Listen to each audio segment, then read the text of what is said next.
अस्सलाम वालेकुम स्टूडेंट्स, आज एक और इम्पॉर्टेंट टॉपिक डिफाइन कर रहा हूँ और ये एक फ्रेज़ आप कहते हैं डेली रूटीन में किसी भी चीज़ को बयान करें, किसी हद को, गुस्से का इजहार करने के लिए हद होती है किसी चीज़ की।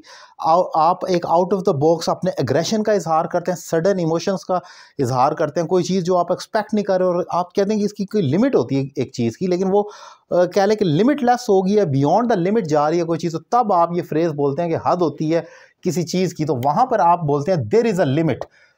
देयर इज़ अ लिमिट यानी हद होती है किसी चीज़ की। अगर मैं खाली इस लफ्ज़ देयर को उठाऊं तो ये एक डमी सब्जेक्ट के तौर पर लिया जाता है। जब आपके पास कोई सब्जेक्ट नहीं होता, फॉर एग्जांपल मैं कहता हूँ एक घर है, तो उसकी इंग्लिश क्या होगी? A house. ऐसा तो नहीं कह सकते, कोई सब्जेक्ट डालना पड़ेगा, तो हम कहेंगे there is a house. There बाहर से लेकर आऊँगा, देयर को पुट कर दूंगा। इसी तरह मैं कहता हूँ कि एक लड़का है, तो अब अ बॉय इज़ तो नहीं कह सकते, हम कहेंगे there is a boy. There के साथ फिक्रे को जोड़कर तरह मुकम्मल कर दिया जाता है खूबसूरत बनाने के लिए। ग्रामेटिकली इसको एक डमी सब्जेक्ट कहा जाता है। इसी तरह हद होती है, जिस तरह एक लड़का होता है, एक लड़की होती है, एक घर होता है, ऐसी हद भी होती है। तो वहाँ पर भी हम कहेंगे देयर इज़ अ लिमिट, यानी हद होती है किसी चीज़ की। तो तब आप ये कहेंगे। आप ज़रा एग्जाम्पल देख लेते हैं। अच्छा, ये चीज़ याद रखें कि देयर इज़ अ लिमिट के साथ आम तौर पर आपको कोई नाउन ऐड करना पड़ता है। वो नाउन की कोई भी टाइप हो सकती है। अब जैसे यहाँ पर आप देखें, हद होती है झूठ बोलने की। There is a limit of lying.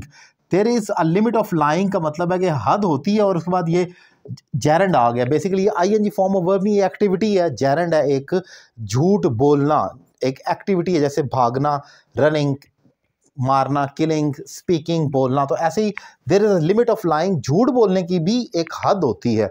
तो वहाँ पर आप करेंगे। अच्छा, अगर आपने ज़्यादा जोर देना हो तो आप ये भी कहते हैं झूठ बोलने की भी का लफ्ज़ ऐड करेंगे, तो वहाँ पर इवन का वर्ड आ जाएगा।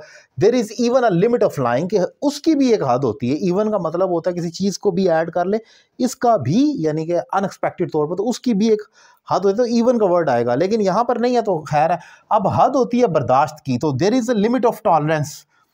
आप कहेंगे कि बर्दाश्त की भी एक हद होती है, लेकिन अब वो हद नहीं रही। फिर ये टॉलरेंस जो है, ये आपका एब्स्ट्रैक्ट नाउन है, जिसे आप टच नहीं कर सकते। तो वहाँ पर मैंने बताया ना कि नाउन की कोई टाइप आनी है, तो ये आपका नाउन हो गया। फिर हद होती है मुनाफकत की। There is a limit of hypocrisy, यानी कि मुनाफकत। अच्छा, ये जो फिक्रे हैं ना, इनको आप एक्सक्लेमेटरी सेंटेंस कहेंगे, तो इसलिए बेहतर है कि इनके साथ एक्सक्लेमेशन मार्क जो इस तरीके से डाला जाता है, आप एंड पर लाजमी डालें, जैसे यहाँ पर है। इसका मतलब ये होता है कि ये एक सडन इमोशन और एग्रेशन का इजहार किया जा रहा है इस फिक्रे में। जैसे आप कहते हैं व्हाट अ ब्यूटीफुल पिक्चर, तो एक खुशी से इजहार करते हैं। तो ऐसे ही गुस्से का इजहार भी किया जाए, तो ये एक एक्सक्लेमेटरी सेंटेंस के तौर पर इसको उठा लिया जाएगा। और एक फ्रेज़ है, यानी कि जो आप डेली रूटीन में इस्तेमाल कर रहे होते हैं। और देयर का इस्तेमाल स्पेसिफिकली मैंने बता दिया अलग से, और उसके साथ नाउन जो आता है वो अब्स्ट्रैक्ट नाउन होगा, जो टच नहीं किया जा सकता, जिसकी फिजिकल एग्जिस्टेंस नहीं होती है।